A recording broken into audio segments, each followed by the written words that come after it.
Hello, artist. Now that you've completed your rough draft drawing on your practice document, you're ready to work on the abstract expressionist final. For the abstract expressionist final, essentially what you're doing is taking what you did on the rough draft drawing and creating that with oil pastels or chalk pastels on a larger piece of paper. So again, the rough draft drawing is basically your plan and your guide. Now, can you change your mind a little bit, tweak certain things? Of course. But again, that prepares us for the final. So let's look at the presentation and then we'll show you how to get this done.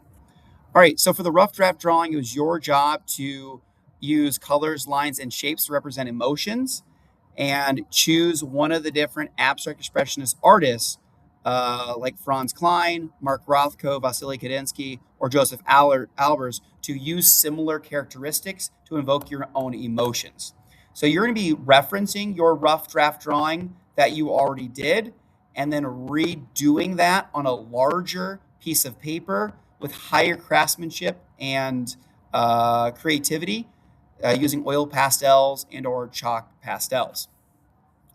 When you're done with that activity, you're going to be taking a photo of it and then putting it right here. And then you're going to be working on some reflection questions. The reflection questions are an opportunity for an artist to reflect on their artwork. So you're going to be describing what your artwork looks like. So you could talk about the lines, shapes, colors, and patterns, and maybe even the abstract expressionist artist that you drew inspiration from.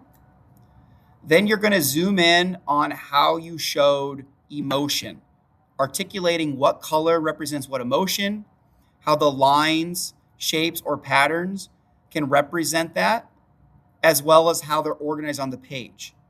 As I said before, certain colors like red could represent anger, or maybe a disorganized composition with organic shapes could represent kind of chaos. Then you're going to give yourself a grade out of 4 based off of A, B, C, or D, representing 4, 3, 2, or 1. What grade do you think you deserve and why? So you're articulating maybe the highlights of your work. Like, I did a really good job representing the gradation of color using oil pastels, or I did a good job drawing geometric shapes in a really nice, organized manner. So you kind of zoom in on what grade you think you deserve and why, and kind of be confident when you're expressing these ideas. When you're done with your abstract expressionist final, please turn it into Google Classroom. Work hard, have fun, and be creative.